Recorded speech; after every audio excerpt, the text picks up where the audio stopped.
मैं आप सभी का स्वागत करता हूँ मेरे एक और नए यूट्यूब वीडियो में जिसका नाम है how to control your mood using food. जैसे मेरे इस वीडियो का टॉपिक का आसान सा नाम है, उसी तरह से इसका काम है। इसमें हम जानेंगे कि किस तरह से हम लोग खाने के अलग अलग चीज़ों का इस्तेमाल कर कर या फिर किस तरह से किस टाइप का खाना हमारे मूड को एक तरह से कंट्रोल करता है या फिर उसे चेंज कर सकता है।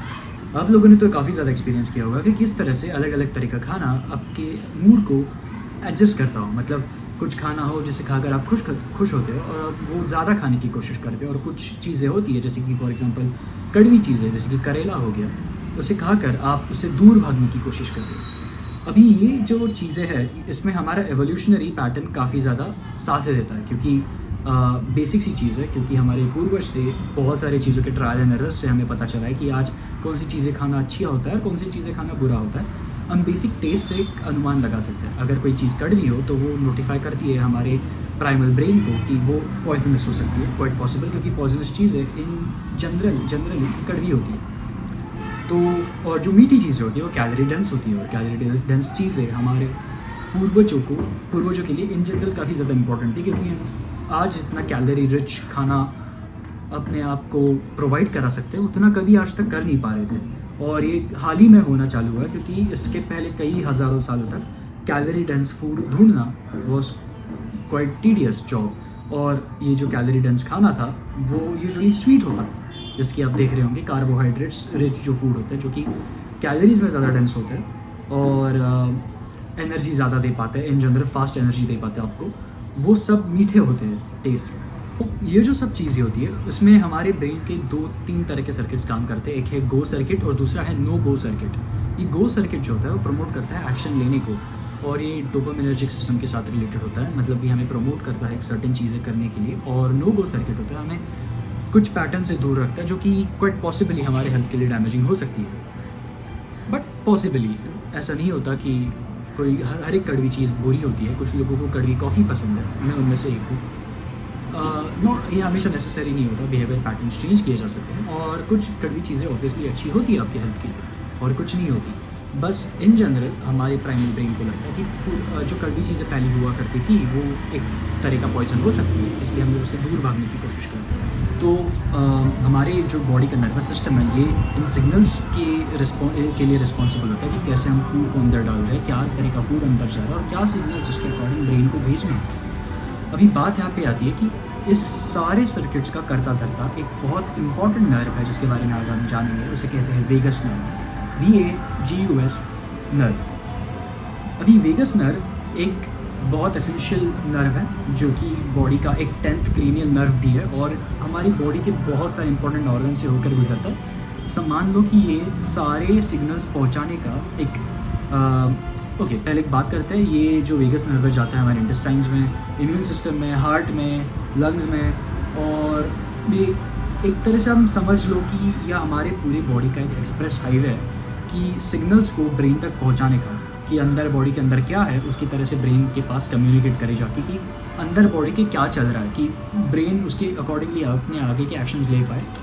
इसलिए जैसे एक हाईवे सिर्फ आपको एक तरफ लेके जाने के लिए नहीं होता, वो उल्टा आपके पास आपको उस पॉइंट से वापस ले आने के लिए भी होता है। वैसे ही हमारा वेगस नर्व भी काम करता है। वेगस नर्व सिग्नल्स ब्रेन तक पहुंचाता है और ब्रेन के कंट्रोलिंग बहुत सारे इंपॉर्टेंट कंट्रोलिंग एस्पेक्ट्स अपने टिश्यूज़ या फिर जो ऑर्गन्स नेसेसरी है उनके पास लेके आता है, जो कंट्रोल सिग्नल्स होते हैं जो ब्रेन भेजता है एक तरह से। इन जनरल वेगस नर्व आपको बताता है कि आपको आपने जो सिग्नल्स भेजे आपके बॉडी के अंदर जो कुछ चीज़ें हैं उसके अकॉर्डिंग उसके रिस्पॉन्स में क्या करना है, जो सिग्नल ब्रेन से आते हैं वो अपने ऑर्गन्स को पहुंचा देता है। That's it. अभी हम सभी को पता है कि स्वीट फूड इन जनरल काफ़ी अच्छा टेस्ट करता है और हम मेजॉरिटी लोगों को स्वीट फूड काफ़ी ज़्यादा पसंद होता है, और क्यों ना हो।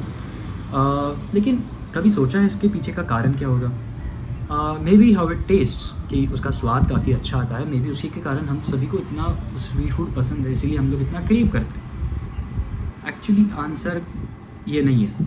अभी देखो, एक एक्सपेरिमेंट हुआ था जिसमें लोगों के मुंह को नम कर दिया गया था। मतलब उन्हें किसी भी तरह का टेस्ट फील नहीं हो रहा था, तो मुंह का सेंसेशन नम कर दिया गया था, और उसके बाद भी उन्हें शुगरी फूड्स और अलग अलग तरीके फूड्स खिलाए गए थे। एंड टर्न्स आउट कि बिना सोचे समझे वो पॉइंट आउट कर पा रहे थे कि कौन सा फूड उन्हें ज़्यादा वो कौन से किस तरह के फूड को ज़्यादा क्रेव कर रहे हैं, और मेजॉरिटी केसेस में वो स्वीट फूड होता था। टर्न्स आउट कि हमारे गट में, हमारे पेट के अंदर कुछ ऐसे सेंसरी चीज़ें होती है जो कि स्वीट शुगरी चीज़ों को सेंस करती है और हमारे ब्रेन के पास इम्पल्सेस भेजती है। तो हम रैंडमली इतनी सारी स्वीट चीज़ों को क्रेव करते हैं, क्योंकि ना ही वो टेस्ट में बढ़िया होते हैं, लेकिन हमारे गट के अंदर, हमारे पेट के अंदर कुछ ऐसे सेंसर्स होते हैं जो कि वो सिग्नल्स कलेक्ट करते हैं कि बॉडी के अंदर शुगरी फूड आया है। ब्रेन के पास सिग्नल भेजो कि हमें ऐसा फूड और चाहिए, और इसके चलते हम लोग शुगर्स को ज़्यादा क्रेव करते हैं। और ये सब होता है एक डोपामिनर्जिक पैटर्न के चलते, क्योंकि ये न्यूरॉन्स आगे जाकर हमारे प्रमोट करते हैं डोपामीन के रिलीज़ के लिए। और डोपामीन सिर्फ एक मॉलिक्यूल नहीं है जो कि हमें अचीवमेंट की सेटिस्फैक्शन देता है। डोपामीन एक ऐसा मॉलिक्यूल है, सिर्फ एक अचीवमेंट सेटिस्फाइंग मॉलिक्यूल नहीं, बल्कि एक ऐसा मॉलिक्यूल भी है जो कि हमारे डिज़ायर को बहुत ज़्यादा एग्रीवेट करता है, बहुत ज़्यादा प्रमोट करता है। अगर आपको एक शुगरी फूड खाने से पहले बहुत ज़्यादा डोपामिन हिट मिलता है, उसके खाने के बाद कंपेयर किया जाए तो वो हमें डिज़ायर देता है ज़्यादा, एक चीज़ ज़्यादा करने के लिए। वो हमें किक देता है कि हमें ये करना चाहिए, इसे क्रेव करो, इस तरह से। तो हमारा मूड जो होता है वो एक तरह के पैटर्न में काम करता है। मतलब दो पीक्स होते हैं, दो तरह के पीक समझ लो, जिसके साइकिल में मूड को यूजुअली काम करना पड़ता है। Alertness versus calmness. अलर्टनेस आपको पता होगा, अलर्ट आप रहते हो ज़्यादा हाइपर फोकस, जैसे कि मैं अभी हूँ, क्योंकि मैं वीडियो शूट कर रहा हूँ। I have to be alert, I have to be very much well focused. और दूसरा होता है कामनेस, जो कि दिन खत्म होते होते हम सभी यूजुअली हो जाते हैं, जैसे हम सोने की तरफ पड़ते हैं, जैसे हम रेस्ट लेना चाहते हैं, तो कामनेस उस तब नेसेसरी होता है।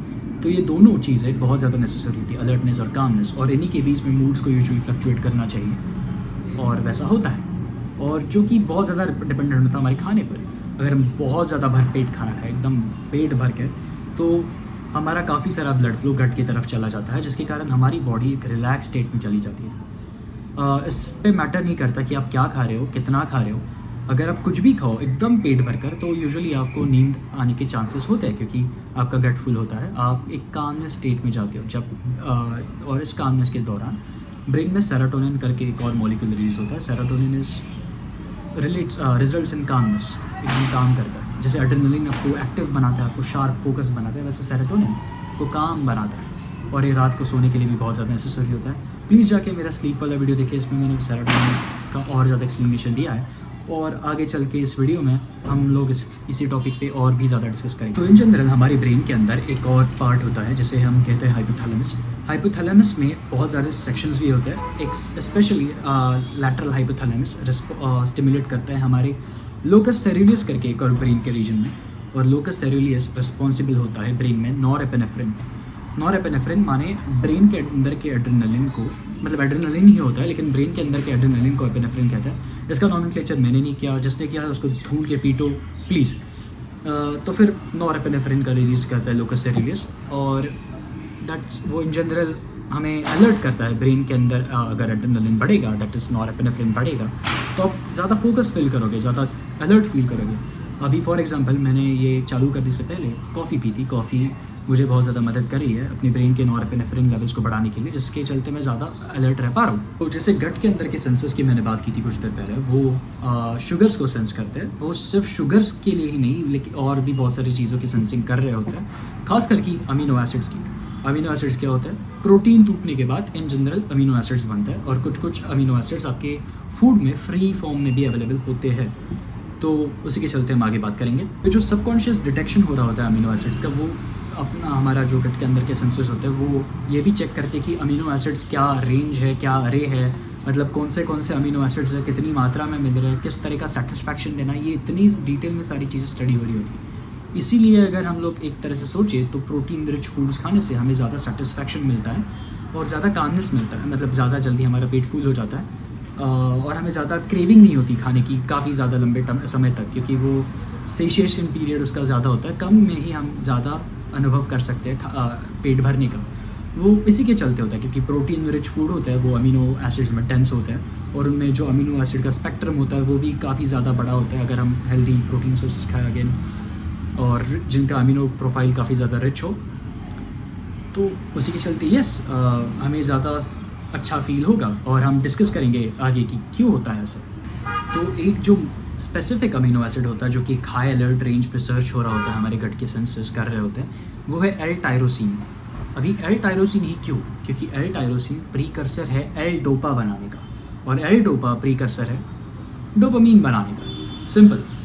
तो यस, अगर बॉडी को ज़्यादा डोपामीन चाहिए, ज़्यादा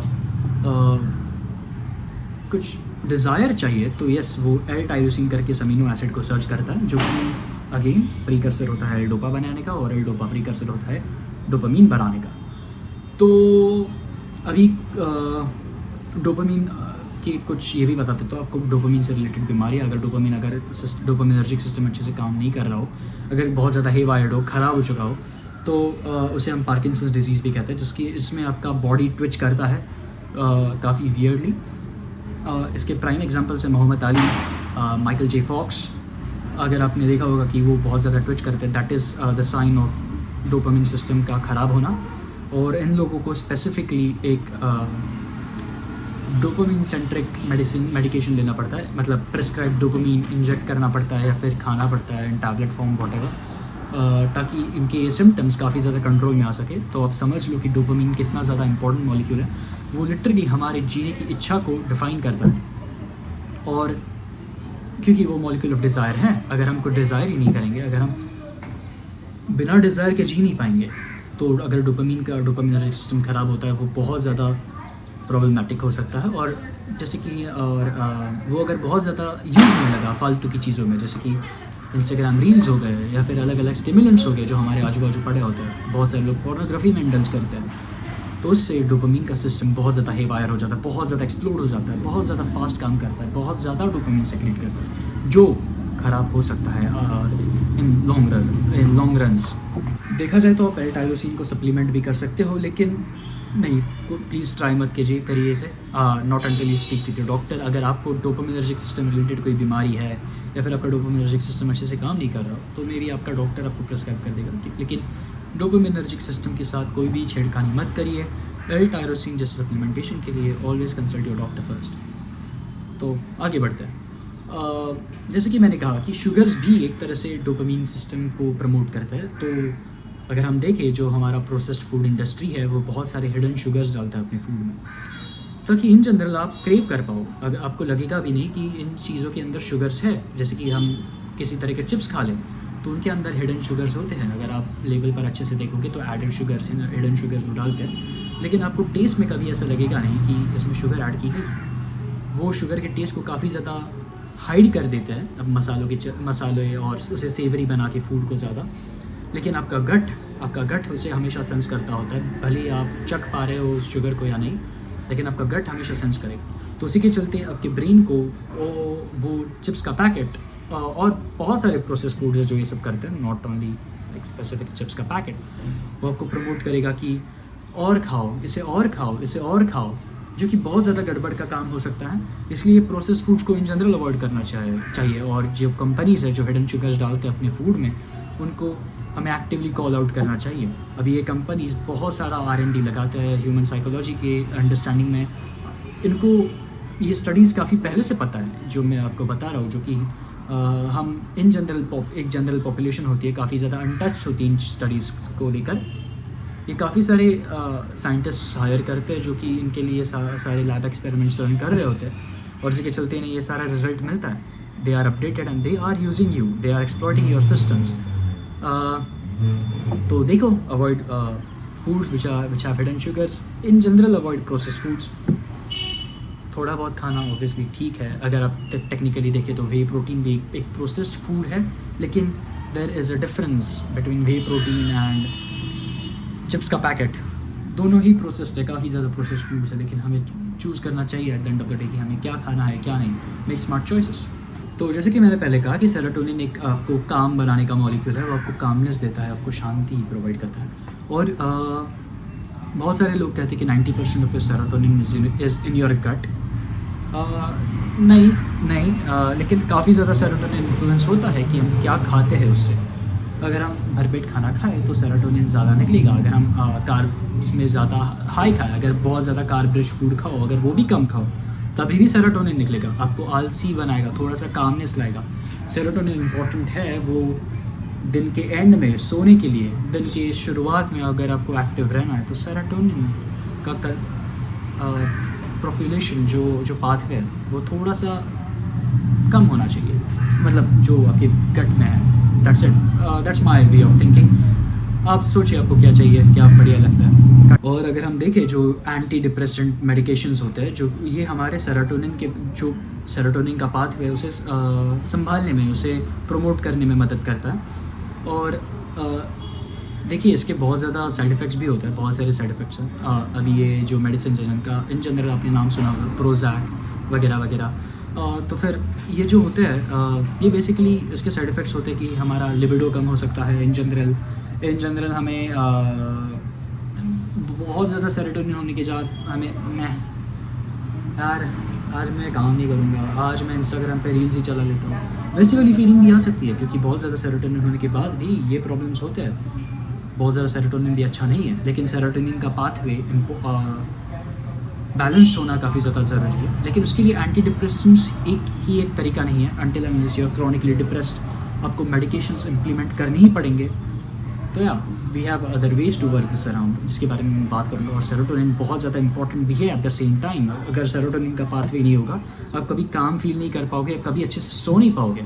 और वही होता है जो डिप्रेस पेशेंट्स होते हैं, डिप्रेशन के जो विक्टिम्स होते हैं, वो लोग अच्छे से सो नहीं पाते क्योंकि उनका बेसिक डोपामिनर्जिक सिस्टम गंदी तरह से हिल चुका होता है।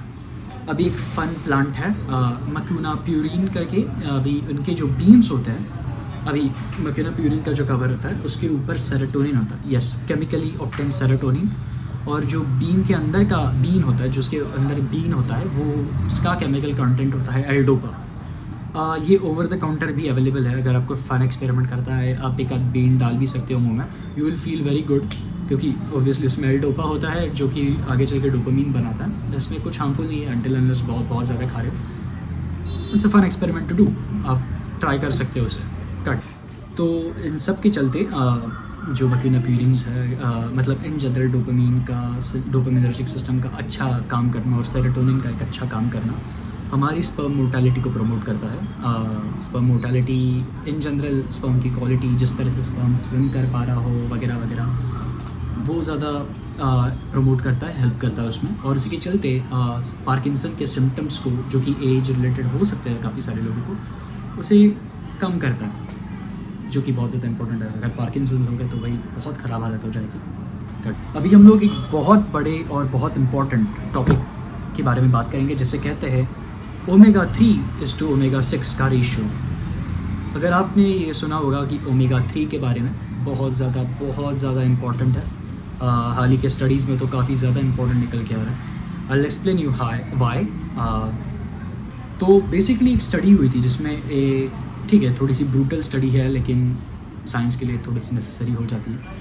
तो रैट्स, दो रैट्स की टीम थे, जिनमें एक रैट की टीम में ओमेगा 3 के लेवल्स ज़्यादा थे और ओमेगा 6 के काफ़ी ज़्यादा कम, और दूसरी रैट टीम में ओमेगा 6 के लेवल्स काफ़ी ज़्यादा थे और ओमेगा 3 के काफ़ी ज़्यादा कम। जो ओमेगा 3 वाले रैट्स थे, और इन दोनों रैट्स की टीम को स्विम करने के लिए छोड़ दिया गया था। और सोचो कि मतलब ऐसे पूल के बीचों बीच आपको छोड़ दिया और कितना ज़्यादा आप ट्राई कर पा रहे हो, परसिस्ट कर पा रहे हो, वो देख रहा था। तो ओमेगा 3 वाले जो रैट्स थे, जिनके डाइट में ओमेगा 3 का लेवल्स काफ़ी ज़्यादा थे, they were very persistent, they had strong grit, एक जीने की ज़्यादा क्षमता थी कंपेयर टू ओमेगा 6 वाले, और काफ़ी ज़्यादा 3 to 4 टाइम्स ज़्यादा क्षमता थी, जिनके इन जनरल फुल फॉर्म्स है आइकोसेपेंटोइक और डोकोसेहैक्सेनोइक एसिड्स। काफ़ी वियर्ड, काफ़ी खतरनाक प्रोनाउंसिएशन है, आइकोसेपेंटोइक और डोकोसेहैक्सेनोइक एसिड्स। DHA का तो फुल फॉर्म रफली पता था, लेकिन उसका प्रोनाउंसिएशन मुझे अच्छे से गूगल पे चेक करना पड़ा। सो या मेरे लिए भी काफ़ी डिफिकल्ट है। स्टडीज़ में देखा गया है कि EPA जो होता है 1000 mg of EPA per day. देखिए, तो फिर ओमेगा 3 टूटने के बाद हमें जो दो मॉलिक्यूल्स मिलते हैं, EPA और DHA, उसमें से EPA जो 1000 mg पर डे है, वो as effective as 20 mg of Prozac है for your serotonin pathway development. सोचो कितना ज़्यादा इंपॉर्टेंट हो गया, मतलब एक 20 mg प्रोजैक के लेवल। और ये स्टडीज़ चली थी 8 वीक के लिए। अगर आपको काफ़ी अच्छे रिजल्ट्स देखने हैं तो please implement fish oil in your diet, जो कि बहुत ज़्यादा इंपॉर्टेंट है आपके मेंटल ब्रेन डेवलपमेंट के लिए, आपके सेरोटोनिन के पाथवे के डेवलपमेंट के लिए। हालांकि अगर हम बात करें तो जो डिप्रेशन के केसेस होते हैं, काफ़ी सारे डिप्रेशन के विक्टिम्स उनमें ये देखा गया, मोर देन 80% ऑफ डिप्रेशन के विक्टिम्स, उनमें ये देखा गया है कि उनके ओमेगा 6 के लेवल्स काफ़ी ज़्यादा हाई है compare to omega 3। That is what I was saying कि उनका जो सेरोटोनिन का पाथवे वो काफ़ी ज़्यादा बिगड़ चुका होता है, और इसी के चलते दे लूज़ देयर शिट, जो डिप्रेशन में होता है, जो कि आप काफ़ी बुरा फील करते हो, आपको मेंटल कामनेस नहीं रहती। तो इस पाथवे को डेवलप करने के लिए, देखो मैं ऐसा नहीं कह रहा कि ये this is the one shot solution for depression, but हाँ, according to studies it fixes a lot of things for you. और भले ही आपको डिप्रेशन ना हो, लेकिन आपकी मेंटल कंडीशन को कितना ज़्यादा इंप्रूव कर सकता है इवेंचुअली ये आपको समझ में आ गया होगा। You will get better sleep, you will get better recovery, better joint health, better heart health. इन सभी के लिए बहुत ज़्यादा इंपॉर्टेंट है ओमेगा 3। ओमेगा 3 के बहुत सारे सोर्सेज होते हैं। बहुत अच्छा सोर्स ऑफ ओमेगा 3, बहुत excellent A grade S grade होता है फैटी फिश। उसके बाद जो अभी मैं सोर्सेज बोलूँगा वो काफ़ी ज़्यादा नया सोर्सेस है, जैसे कि फ्लैक्सीड हो गया और वॉलनट्स वगैरह हो गया। आप आर्ग्यू कर सकते हो कि नहीं यार वो तो बहुत अच्छा सोर्स है, लेकिन उनका जो कन्वर्जन होता है, जो बॉडी के अंदर जाने के बाद उसे कन्वर्ट करना पड़ता है EPA में, वो काफ़ी ज़्यादा बुरा है। और आप जाके चेक कर लो कि आपको कितना ज़्यादा फ्लैक्सीड खाना पड़ेगा एक आपको appropriate amount of EPA body में डालने के लिए। तो सबसे अच्छा तरीका होता है इसे सपोर्ट करने के तरीके सप्लीमेंटेशन होता है। हम ये नहीं कह सकते कि हमें सप्लीमेंटेशन हमेशा नेसेसरी है, लेकिन आप एक तरह से सोचो कि आप हर रोज़ फ़िश खा सकते हो, फैटी फ़िश इन जनरल। अगर आंसर नहीं है तो सप्लीमेंटेशन करना उसका बुरा भी नहीं है, बहुत ज़्यादा नेसेसरी है, जिसके हिसाब से मैंने आपको बहुत सारी चीज़ें बताई, इवन मैं करता हूँ। यही पे मुझे चांस मिलता है छोटा सा एडवर्टीजमेंट मैसेज देने का। मैं एक स्पॉन्सर्ड एथलीट हूँ GNC का। तो GNC के खुद के फ़िश ऑयल कैप्सूल्स आते हैं, triple strength fish oil capsules की लिंक मैं अपने डिस्क्रिप्शन में डाल दूँगा। और मैंने आपको इतने अच्छे से समझाया कि उसमें कितनी सारी इंपॉर्टेंट चीज़ें हैं, और please implement that in your diet. मैं अपनी मॉम डैड को भी कंपल्शन करता हूँ कि वो ओमेगा 3 खाए।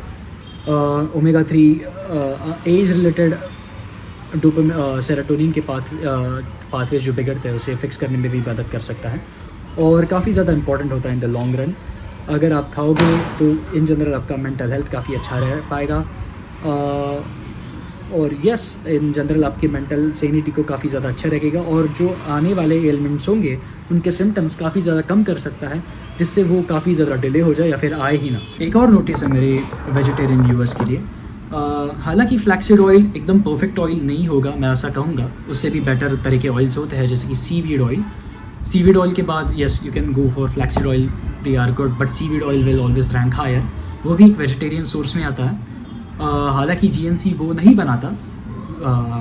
तो मैंने किए हुए रिसर्च के द्वारा एकत्रित किए हुए एकदम अच्छे क्वालिटी के और एकदम हाई स्टैंडर्ड वाले सीवीड ऑयल्स, नीचे डिस्क्रिप्शन में लिंक दे दूंगा। उन सभी के साथ मेरा कोई एफिलिएशन नहीं है, सो या that's just my job of being a good influencer. और मैं किसी भी ऐसे ब्रांड के साथ अपना नाम ज्वाइन नहीं करूँगा, या फिर ना ही आपको डिस्क्रिप्शन दूंगा जिससे आपकी हेल्थ ख़राब हो पाए, या फिर जो कि ज़्यादा ट्रस्टवर्दी ना हो, जो कि अपने टेस्ट में फेल होता। तो या मैं आपकी हेल्थ के बारे में चिंता करता हूँ, और as being a good human and good fitness influencer मैं चाहूँगा कि मेरी ऑडियंस हमेशा अच्छे प्रोडक्ट्स कंज्यूम करे, अच्छा खाना खाए और अपनी हेल्थ काफ़ी ज़्यादा अच्छा रखे। Back to the discussion. Omega 3 अपने हेल्थ को कैसे बेनिफिट करता है वो भी मैं बताऊँगा आपको अच्छे से, कि ओमेगा 3 ज़्यादा खाने से आपकी हार्ट रेट वेरिएबिलिटी बढ़ जाती है। मतलब बॉडी आपको एक अच्छे से अपनी हार्ट के फंक्शन को मेंटेन करने के लिए, अगर आप ज़ोर से भागो तो आपका आपके हार्ट को ब्लड को ज़्यादा पंप करना चाहिए। अगर आप रेस्ट पे हो तो ब्लड नॉर्मली पंप हो। उसे कहते हैं हार्ट रेट वेरिएबिलिटी की। एक सर्टेन हार्ट रेट वेरिएबिलिटी काफ़ी ज़्यादा इंपॉर्टेंट होती है हार्ट के मस्कुलेचर को डेवलप अच्छे से रखने में।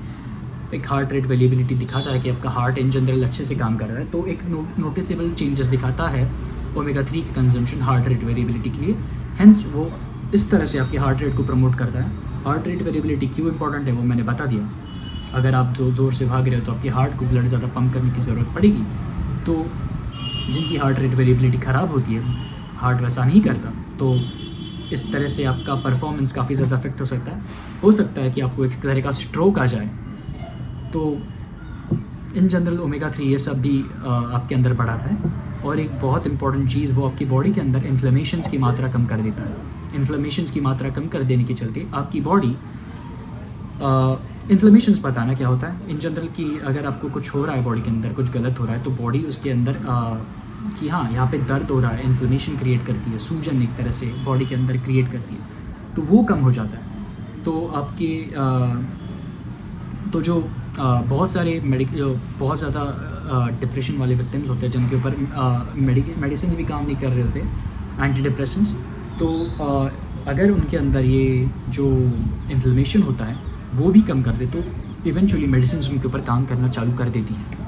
वो भी बहुत ज़्यादा इंपॉर्टेंट चीज़ हो गया कि इस तरह से डिप्रेशन के केसेस में मेंटल सेनिटी के पर्सपेक्टिव में कितना ज़्यादा इंपॉर्टेंट है। और बॉडी के अंदर इन्फ्लेमेशन कम हो तो अच्छा होता है। इन्फ्लेशन भी काफ़ी ज़्यादा इंपॉर्टेंट चीज़ है, लेकिन बहुत ज़्यादा इन्फ्लेमेशन प्रॉब्लमेटिक हो सकता है। तो yeah in general take care of your health. तो ओमेगा 3 का सेवन करें। बात करेंगे बाकी के कंपाउंड जो कि बहुत ज़्यादा मदद करते हैं हमारे मूड एलिवेशन के लिए। एक वैसा कंपाउंड है एल कार्निटीन।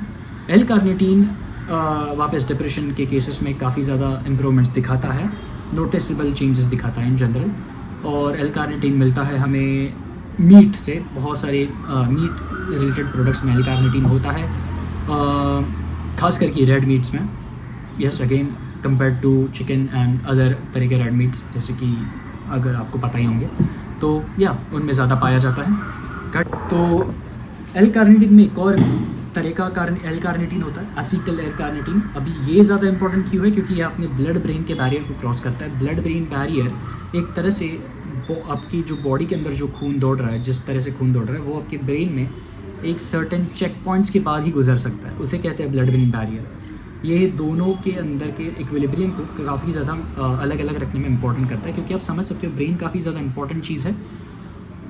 तो यस, ब्लड ब्रेन बैरियर करके एक चीज़ होती है, तो जो ब्लड आपके बॉडी से होकर ब्रेन में जाता है वो काफ़ी ज़्यादा सिक्योरिटी चेक पॉइंट से होकर जाता है। तो ये acetyl L carnitine blood brain barrier को आसानी से क्रॉस कर सकते हैं, क्योंकि वो ब्रेन के हिसाब से काफ़ी ज़्यादा ब्रेन के कंडीशन के हिसाब से काफ़ी ज़्यादा अडेप्टेड होता है। तो फिर एक तरह से हेल्दी है। अगर वो हेल्दी नहीं होता, ब्रेन उसे अंदर नहीं जाने देता, ट्रस्ट मी।